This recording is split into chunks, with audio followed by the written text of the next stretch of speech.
A couple months ago, I ran an immersion in Berlin. We had 10 guys from the community, and I invited 12 girls from Ukraine to join us. Some were friends, and some were friends of friends.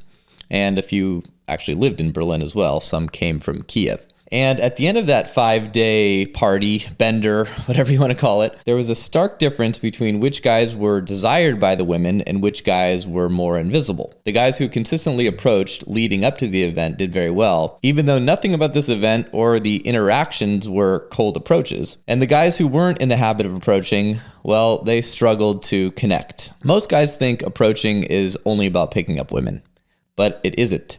It's really about becoming a man who actually moves towards what he wants instead of avoiding it.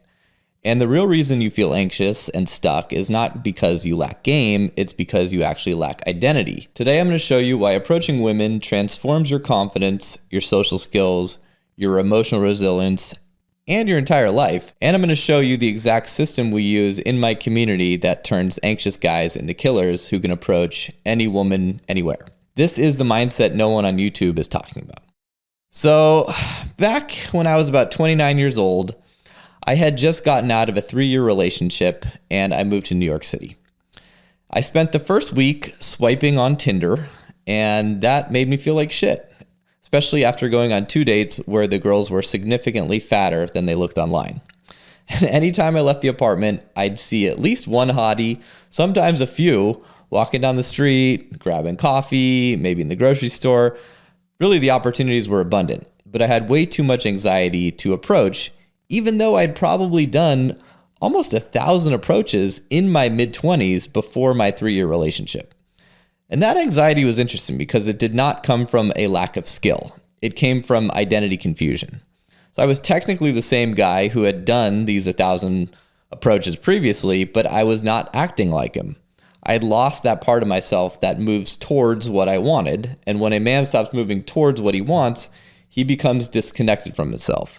And that's the real reason most guys feel awful when they chicken out on an approach. It's really not about the girl. It's about self-respect. Every avoidance is a micro betrayal. Every approach is really a micro win. And here's the part that most men never admit. Avoidance hurts more than the rejection, I think. Rejection stings for 10 seconds? And avoidance kind of rots inside. Avoidance is the quiet voice that says you are not the kind of man who takes action. You're the kind of man who watches life happen around him. And once that belief sets in, it starts to eat away at your confidence, at your peace, and at your masculinity. That's the real enemy. Your anxiety is not a fear of women. It is a fear of confronting the gap between who you are and who you know you should be. The emotional arc always works the same way. Fear before you walk up, relief once you start talking, flow if you keep stacking reps. The misery comes from staying stuck in the first phase and never entering the second. I finally got fed up with feeling like a shell of the man that I used to be. And every time I went on the apps, I felt like a small part of me was dying because there was this endless abundance of women on the sidewalk I could hear outside my window. And I need to be honest about something because I did not want to create the wrong picture here. I did not suddenly white knuckle a ton of approaches out of nowhere. That's not what happened. What actually forced me back into approaching was coaching clients face to face. I had guys coming to work with me in person and I had to demo. And I had to show them how to approach. I had to lead from the front. And that pressure snapped me out of my spiral. And once I started demonstrating a few approaches for them, the reps came back and my confidence came back too. Then I started approaching on my own again because I was already warmed up, I was having fun, the volume came naturally. Not because I was really grinding, because I had structure, I had responsibility, and I had a community behind me. And at first it was hard, but within a few days I was having fun with it again. And fast forward 10 months later, and I had a rotation of almost 10 women. 4 I met from day game, the other 5 or 6 I met from approaching in the bars. But the real win was not the women. The real win was that I felt like myself again. I felt alive again. I felt grounded again. I felt like a man again. And that matters because most men listening right now do not realize how much their confidence has silently eroded from years of avoiding the exact thing they want. And if you've been listening to my show for a while, you probably know me as a coach who focuses on building social circles. But just like all men who are truly successful with dating, you can't start with that. Before you can cultivate a social circle that brings you hot leads, a system we refer to in the community as farming, You need to learn to hunt, and you can't skip that step. Hunting is where you learn courage and calibration and emotional grounding that makes everything else possible. Hunting is the origin story of every man who becomes confident. Without it, nothing else works. In this episode, I'm going to talk about why day game is one of the most important things you can do as a man, or not just day game. I'm talking about approaching in general. Whether or not you're really optimized for it, there's some places where it's much easier, some places where it's much harder. But really, approaching is identity training. It's nervous system training. It's courage training. It is the antidote to isolation and the cure for the weak, passive version of you that you've learned to put up with. Day game is not about women. Women are the weight. Approaching is the rep. And the man you become is the muscle you're building. Squats are to your fitness regimen as day game is to your dating efforts. Sure, you could technically get by without either, but there is no better exercise for your overall health and results. It hits everything. Confidence, courage, social awareness, resilience, and your ability to push through resistance. And once you understand that your nervous system runs the show, not your mind, you begin to see why some of the most basic pieces of day game advice actually matter. Things you may have dismissed before suddenly become obvious. One of those, for example, is the 3-second rule. Every guy has heard of it. Almost no one understands why it matters. It's not about speed, it's about psychology. The 3-second window bypasses that overthinking loop. If you wait longer than 3 seconds, you switch from instinct to analysis. And the second you start analyzing, you're dead. Your brain's going to come up with 100 reasons to avoid the approach because avoidance is familiar and action is threatening. The 3-second window forces you to act before your mind gets involved. It's not a courage hack. It's a nervous system hack. It trains decisiveness. It trains momentum. It rewires your identity from a man who hesitates into a man who moves. And that small shift has a ripple effect into every part of your life. And if you can't take action when it matters, and something as small as saying hello, you will not take action in the bigger moments either. The 3-second window is not about women, it is about who you're becoming. So let's talk about realistic expectations based on a man's sexual market value. So the naturally handsome guy, we'll call him a Chad, right? Or the extremely skilled day gamer has about a 40% chance of walking away with a woman's contact info. So to break down the math, let's assume that 50% of attractive women are in a relationship already. So out of that other half, we can assume that maybe 1 out of 5 is simply in a terrible mood that day, and no matter how good your approach is and how charming you are, she's just not going to have it. So that leaves 4 out of 10 of women you actually have a chance with. So if your game is good or you're super hot and confident, maybe you scoop all of those and that is your 40% success rate. But what good is a number or her Instagram if she never meets up? So if you're good at texting and follow up, you've got about a 50% chance of actually getting that date. And I'm not making these numbers up. I have been compiling day game data since 2020 when I built an actual approach tracker. My clients and other day gamers have been logging their results and we have thousands of data points. So let's talk about the results you could expect if you're the typical client I work with. Now you're probably somewhere between 30 and 55 and you work mainly from your computer. Maybe you live in the US or maybe you've moved abroad to try your luck in easier, better dating markets. If you've never done day game, you really only have about a 1 in 20 chance of getting a phone number. So how are you going to feel when you do 19 of these approaches with nothing to show for it? Well, I'll tell you how you're going to feel. You're going to feel stupid. You'll likely write off approaching completely. And here's the brutal truth. When you quit, you're not going to tell yourself the real reason. You're not going to say, I avoided fear. You will not say you collapsed under pressure.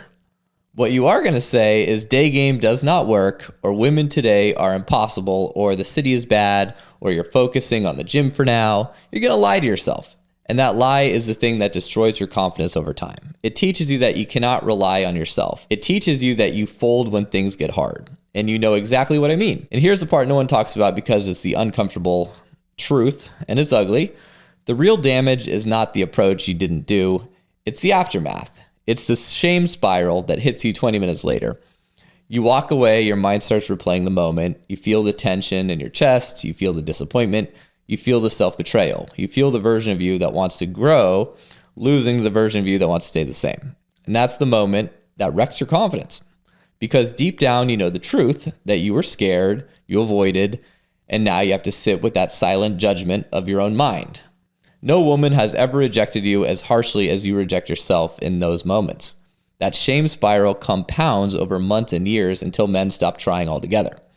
Approaching is not about avoiding rejection. It is about avoiding the shame. Action is the antidote. Avoidance is the poison. It's very hard to do any difficult task with nothing but brutal rejections and women looking at you like you're some sort of weirdo loser. And this is why mastering your inner game matters. You must learn to distinguish signal from noise. The rejection is the noise. The act of approaching is the signal. Every time you approach, you redefine who you are. Every time you avoid, you reinforce that identity that keeps you stuck. And believe it or not, your success has way more to do with your vibe and energy than your skills or your sexual market value. I know guys who are probably a 9 in the looks department and totally suck at approaching because they are nervous, tongue-tied, awkward. Their looks don't save them. And I know guys who look like a 6 and pull like celebrities because they have a warmth, a confidence, a presence. They're emotionally grounded. Women feel the man, not the line. And you need to internalize something that will change your entire emotional experience of approaching. When a woman says no, she's not rejecting you. She's rejecting a 1-second snapshot of a stranger in a random moment of her day with no context at all. She's rejecting her own mood or her schedule or her boyfriend or her exhaustion from work or her fear of strangers or the fight she had last night or maybe the fact that she's late or the fact she's overwhelmed or the fact she doesn't feel pretty today. She's rejecting the moment, not the man. But most men take a momentary reaction and tattoo it onto their identity. They think a single woman's response in a random moment is a global statement about their worth. It's not. You are assigning meaning that's not there. Liberate yourself from that narrative. When you stop personalizing the rejection, you free yourself to take action again. And action is the only thing that changes your life. So basically, approaching is really hard no matter how much of a catch you are. You're approaching a random woman who doesn't know you, who has safety concerns.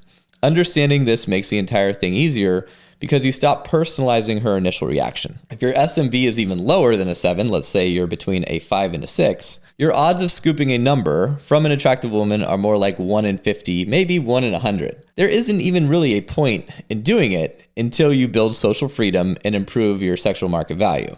And if that sounds unfair, it isn't. It's just honest. It is the reality you have to work with. Some men get angry at the math. Winners work with math. But even when guys understand the math, most guys still sabotage themselves in a deeper way. They do not lose at the approach. They lose before the approach. And they don't even realize they're doing it. And I want to hit you with a truth you might not want to hear. Most of your rejections do not come from women. They come from you. Not because you walk away after the approach, but because you walk away before the approach. You pre-reject yourself. You look at her and you think she probably has a boyfriend, or she looks busy, or maybe she's not in the moment, or she looks busy, or this is not the right moment, or she's not my type, or I'll see her later. All that's bullshit. Those excuses are just different masks for the same fear. You are rejecting yourself before she gets a chance to. That's the real pain. You never even gave yourself the chance to find out.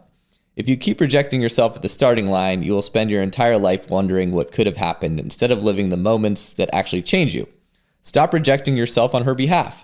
She doesn't need your help with that. Let her make the decision. Your job is to move. So let's talk about how much your technique matters.